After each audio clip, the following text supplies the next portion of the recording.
आम्ही 3 दिवसाखालीच हे जे पोस्टर लावलेले ते अत्यंत खालच्या साईडला लावलेले, त्याच्यामुळं त्याच्यावरती हे चिखल वगैरे पडतोय। पावसाळ्याचे दिवस आहेत आणि छत्रपती शिवाजी महाराजांची जी गरिमा राखली पाहिजे तिथं विटंबना होते। हे आमच्या निदर्शनास आल्यानंतर आम्ही त्यांना सांगितलं की हे सर्व पोस्टर्स आणि स्टिकर्स काढून घेण्याची त्यांना विनंती केली आणि तसं पत्रही दिलं, परंतु 3 दिवसानंतर सुद्धा हे पत्र काढून घेतलं गेलं नाही। आणि कालच एक चुकीचा प्रकार छत्रपती शिवाजी महाराजांच्या प्रतिमेच्या बाबतीमध्ये त्या स्टिकरच्या बाबतीमध्ये घडला। त्यावेळेस आमच्या भावना मात्र तीव्र झाल्या आणि जर सांगून जर हे होत नसेल तर याच्या पाठीमागं हे महापालिका प्रशासन आणि पोलीस प्रशासन आहे का याची मोठी शक्यता आहे। आणि म्हणून जर हे स्टिकर त्वरित जर काढून घेतले गेले नाही तर आम्ही अति तीव्र आम्ही आंदोलन या ठिकाणी करणार। हे फडणवीस सरकार आहे, अत्यंत धूर्त आणि घाणेरडं सरकार आहे, हे स्पष्ट कायम वेळोवेळी स्पष्ट झालेलं आहे। एकीकडे कोरटकरांनी ज्यावेळेस बदनामी केली त्यांना कोरटकरांना पोलीस प्रशासन आपलं संरक्षण दिलं, सोलापूरकरांनी महाराजांची बदनामी केली त्यांनाही त्याच पद्धतीनं संरक्षण दिलं। आणि आता हे सुद्धा असे हे चुकीचे प्रकार करणारे सुद्धा पडद्याच्या पाठीमाग आहेत। हे कोण आहे ते प्रशासनाला सुद्धा माहित नाही का? माहित असणार आहे आणि माहित आहे। हे जर सगळी यंत्रणा जर चांगल्या पद्धतीने जर कामाला लावली तर 100% चोर कोण आहे सापडू शकतो, परंतु आम्हाला हे माहितच नाही म्हणायचं आणि ह्याला बगल द्यायची, हा सुद्धा त्यातलाच प्रकार आहे। म्हणजे देवेंद्र फडणवीसांनी हा सुद्धा एक पुढचा डाव आणि अत्यंत घाणेरडा प्रकार केलेला आहे, आमचा स्पष्ट आरोप आहे।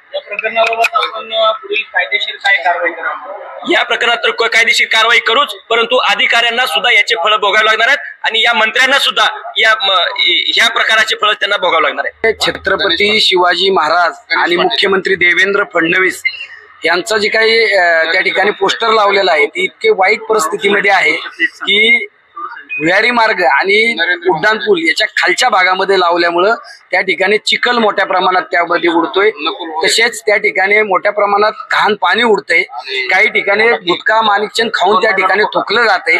अशा स्थितीमध्ये महाराजांचं पोस्टर त्या ठिकाणी लावलं गेलेलं आहे।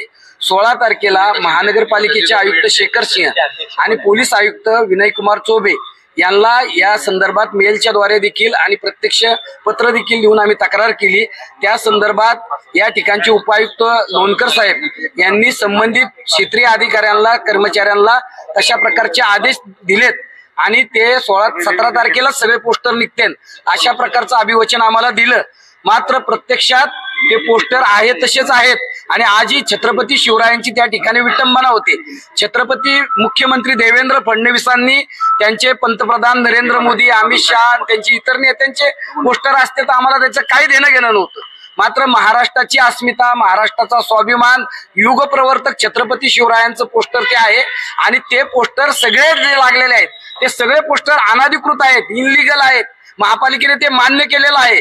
त्या ठिकाणी शहरामध्ये स्मार्ट सिटीचा दावा केला जातो, 3-3.5 हजार CCTV कॅमेरे लावलेत असं सांगितलं जातं आणि शेकडो पोस्टर लावलेले असताना आम्ही त्या 16 तारखेच्या पत्रात उल्लेख केलेला आहे की संबंधित CCTV कॅमेऱ्यामधनं हे पोस्टर लावणारे जे काही समाजकंटक आहेत त्यांची तुम्ही माहिती घ्या, त्यांच्यावरती गुन्हा दाखल करा, त्यांना पकडा आणि हे पोस्टर तत्काळ काढा। असं असताना देखील ते पोस्टर काढले जात नाहीत, पोस्टर ते राखले जात आहेत। महानगरपालिकेचे आयुक्त शेखर सिंह आणि पोलीस आयुक्त विनयकुमार चौबे त्या ठिकाणी मुख्यमंत्र्यांचा फोटो असताना ते काढायला त्यामुळे घाबरतात का अशा प्रकारचा सवाल आमचा आहे। आणि म्हणून आज आम्ही या ठिकाणी काही शिवभक्त आलेलो आहोत। महापालिकेला आणि पोलिसांना आम्ही इशारा देत आहोत की हे जर तत्काळ काम चालू झालं नाही पोस्टर काढायचं तर या पुढच्या काळात या शहरामध्ये प्रदीर्घ अशा प्रकारचं आम्ही या ठिकाणी मोठं आंदोलन या ठिकाणी छेडू आणि त्याची संपूर्ण जबाबदारी महापालिका प्रशासन, पोलीस प्रशासन आणि मुख्यमंत्री देवेंद्र फडणवीस असतील अशा प्रकारचा इशारा आम्ही देत आहोत।